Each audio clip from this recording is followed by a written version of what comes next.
পেঁপে নাকি কম পরিশ্রমে ভালো ফলন দেয়। বাহ, গাছে খুব সুন্দর পেঁপে হয়েছে। দোয়া জমতে থাকে। আমাদের পেঁপে খাওয়ার জন্য ডাকতেছে। থুথু করতে শুরু করলো, আদা করে ফেললো। এক গ্রামে ছিল মা বাবা ছাড়া দরিদ্র এক ছেলে। তার নাম ছিল নূর ইসলাম। তার ইচ্ছে ছিল সে তার মা বাবার স্বপ্ন পূরণ করবে এবং সে শুনেছে পেঁপে নাকি কম পরিশ্রমে ভালো ফলন দেয়। তাই সে সিদ্ধান্ত নেয় পেঁপে চাষ করবে। অনেক কষ্ট করে জমিটা প্রস্তুত করলাম, এখন গাছগুলো লাগিয়ে দেই। তারপর সে পেঁপে গাছগুলো লাগিয়ে দিল এবং বেশ কিছুদিন পরে গাছগুলো অনেক বড় হয়ে গেল। বাহ, গাছে খুব সুন্দর পেঁপে হয়েছে। কিছুদিনের মধ্যেই বাজারে বিক্রি করতে পারবো। কিন্তু তার দিকে ধেয়ে আসছিল অজানা বিপদ। সেই জঙ্গলে ছিল এক ভয়ঙ্কর ডাইনি। সে একদিন রাতে পেঁপের গন্ধ পেল। আহা, কি সুন্দর সুগন্ধ! পেঁপের গন্ধে আমি তো দেওয়ানা হয়ে যাচ্ছি, জিভে শুধু জল চলে আসছে। তারপর ডাইনিটা বাতাসের গতিতে পেঁপে বাগানে চলে গেল।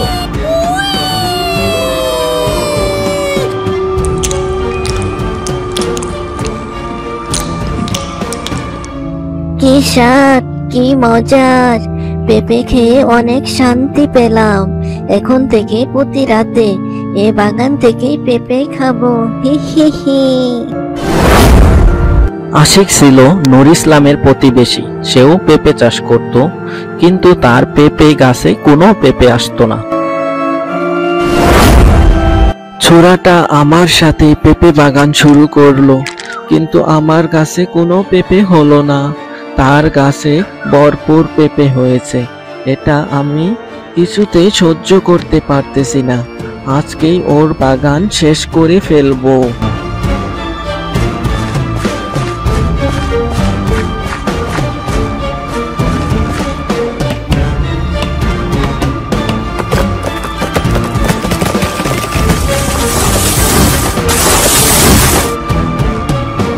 এবার বুঝবে মজা, সব গাছ কেটে দিয়েছি। পরের দিন সকালে নূর ইসলাম দেখলো তার সকল পেঁপে গাছগুলো কে যেন কেটে ফেলছে। হ্যাঁ, আমার আবার শত্রু কে হলো? আমি মনে হয় কোনোদিন সচ্ছল হতে পারবো না। আমার মা বাবার স্বপ্ন পূরণ করতে পারবো না। ছেলেটার কষ্ট দেখেই কেন যেন আমার অনেক কষ্ট হচ্ছে। আমি তো ছেলেটার বাগান থেকে পেঁপে খেয়েছি। আমি যদি এখন চুপ থাকি তাহলে তো বাগানটা নাই হয়ে যাবে।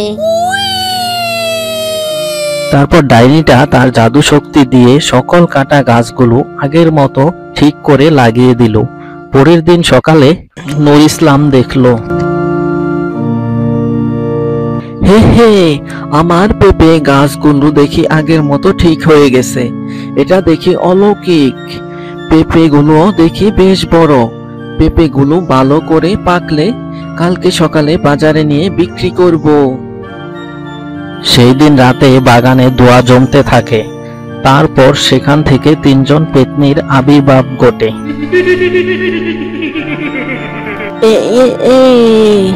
কি সুন্দর সুগন্ধি বের হচ্ছে, না খেয়ে থাকতে পারতেছি না। ঠিক বলেছ, পেঁপেগুলো অনেক মজা লাগবে, অনেক মিষ্টি লাগবে।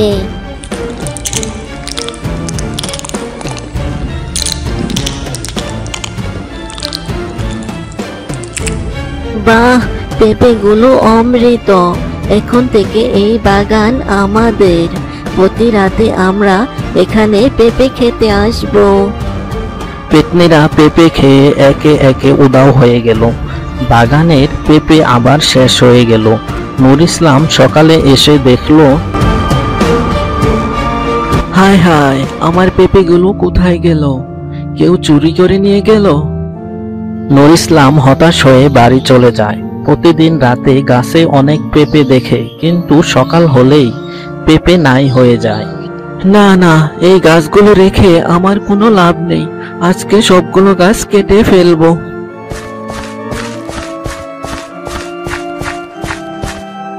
নূর ইসলাম যখনই গাছ কাটতে শুরু করতেছিল ঠিক তখনই কঙ্কাল ডাইনি আসলো এবং বলল, এসব গাছ কাটতে যাবি না, এগুলা মানুষের খাবার না, এগুলা পেত্নীদের খাবার। তুই বুদ্ধি খাটিয়ে পেত্নীদের সাথে ব্যবসা কর, পেত্নীরা তোকে অনেক সোনার মোহর দিবে। হি হি হি। তুমি সত্যি বলছো? হ্যাঁ, তুই আমার কথা মতো কাজ কর, তোর জীবন বদলে যাবে। পরের দিন রাতের বেলায় নূর ইসলাম ডাইনির কথা অনুযায়ী পেঁপের দোকান খুলল, কিন্তু সে জানে না আজকে রাতে তার জীবনের মোড় ঘুরে যাবে। হঠাৎ বাগানে ধোঁয়া জমতে থাকে। তারপর তিনজন পেত্নীর আবির্ভাব ঘটে। তারা ছিল পেঁপে খেকু তিন পেত্নী। কি রে, পেঁপের মতো এত সুগন্ধি কোথায় থেকে বের হচ্ছে, কিন্তু পেঁপে কোথায়? এই যে এদিকে পেঁপে, তোমরা এসে খেয়ে দেখো। এ এ এ, আজকাল দেখি মানুষ আমাদের পেঁপে খাওয়ার জন্য ডাকতেছে, চল তো গিয়ে দেখি।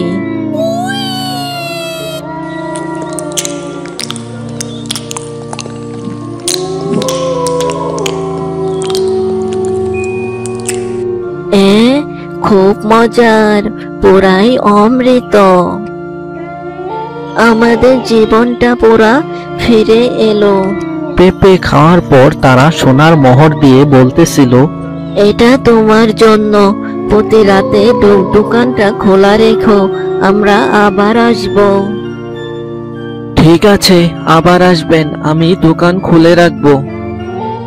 তারপর পেত্নীরা সেখান থেকে নাই হয়ে গেল। রহিম সোনার মুদ্রাগুলো হাতে নিয়ে অনেক খুশি হয়ে যায় এবং সে আস্তে আস্তে অনেক বড়লোক হয়ে যায় ও তার লোভ অনেক বেড়ে যায়। বেশি বেশি পেঁপে তুলি, তাহলে বেশি বেশি সোনার মোহর পাবো, হে হে হে।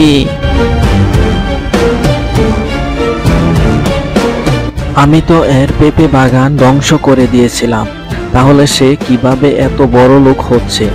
সে তো বাজারেও আসে না। বুঝেছি, তাকে ফলো করতে হবে। ব্যাপারটা কি? এক রাতে পেত্নীরা পেঁপে খাচ্ছিল। হঠাৎ এক পেত্নী থুথু করতে শুরু করলো। পরে সকল পেত্নীরাই থুথু করলো। এর পেঁপের জাদু দিন দিন ধ্বংস হয়ে যাচ্ছে, এর পেঁপে এখন আমাদের কোনো কাজেই আসবে না। ঠিক তখনই তাদের মাঝে উড়ে আসলো কঙ্কাল ডাইনি এবং বলল, আমি তোকে আগেই সাবধান করেছিলাম, এত লোভ ভালো না, তুই তোর সুযোগ নষ্ট করতেছ রহিম। আমি বুঝতে পেরেছি, এমন ভুল আর কখনো করব না। ও, এখানে এসব চলতেছে। নূর ইসলামের পেঁপে বাগান দেখে আগে থেকেই আশিকের মনে অনেক হিংসা ছিল। তার উপর পেত্নীদের সোনার মোহর দেখে সে আরো জ্বলতে শুরু করলো। পরে সে ভাবলো কালকে রাতে থেকে সেও পেত্নীদের জন্য পেঁপের দোকান দিবে। আজকে রাতে আমার দোকান থেকে পেত্নীদের পেঁপে খেতে দিব। এখনো বলতেছি চলে যাও, এত লোভ ভালো না। তারপর তারা এমন ভাবে কথা কাটাকাটি করতেছিল। ঠিক তখনই সেখানে পেত্নীদের আবির্ভাব ঘটে। হে হে হে, তোরা দেখি আজকে দুজন দোকান দিয়েছ, দেখি আজকে কার পেঁপে খুব মজা। পরে একজন পেত্নী আশিকের দোকান থেকে একটা পেঁপে খেলো। তারপর সেই পেত্নী সেখানেই মারা যায়, কারণ মানুষের গাছের পেঁপে পেত্নীরা খেলে তারা বাঁচে না। পরে বাকি দুই পেত্নী বলল,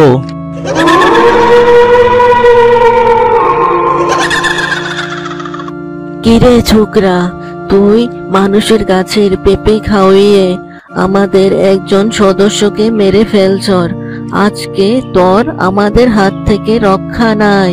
হি হি হি।